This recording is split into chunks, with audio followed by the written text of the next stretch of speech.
حضرت قیس بن سعد رضی اللہ عنہ فرماتے ہیں کہ ایک دن نبی کریم نے میرے پاؤں پر ہلکی سی ٹھوکر ماری اور ارشاد فرمایا، کیا میں تمہیں جنت کے ایک دروازے کے بارے میں نہ بتاؤں؟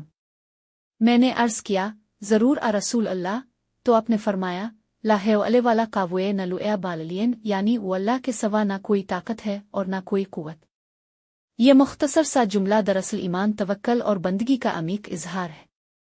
اس کا مطلب یہ ہے کہ انسان اپنے آپ کو بالکل عاجز اور بے بس سمجھتے ہوئے اللہ تعالیٰ پر مکمل بھروسہ کرے۔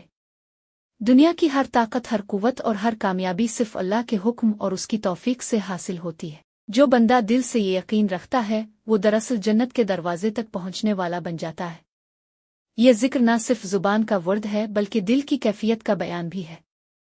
جب انسان لا حول ولا قوۃ الا باللہ کہتا ہے تو گویا وہ اپنے تمام معاملات اللہ کے سپرد کر دیتا ہے، اپنی خواہشات اور ارادوں کو اس کی رضا کے تابع کر دیتا ہے۔ اسی میں انسان کی اصل نجات اور کامیابی پوشیدہ ہے۔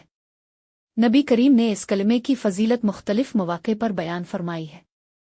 آپ نے فرمایا کہ یہ کلمہ جنت کے خزانوں میں سے ایک خزانہ ہے۔ اس کا مطلب ہے کہ جو شخص اس کو کثرت سے پڑھتا ہے، اللہ تعالیٰ اس کے لیے برکتوں کے دروازے کھول دیتا ہے، دکھوں سے نجات دیتا ہے اور اس کے دل کو سکون عطا فرماتا ہے۔ آج کے مصروف اور پریشان کن دور میں بھی اگر کوئی مسلمان اس ذکر کو اپنی زندگی کا حصہ بنا لے تو وہ ہر مشکل میں اللہ کی مدد کو اپنے قریب پائے گا۔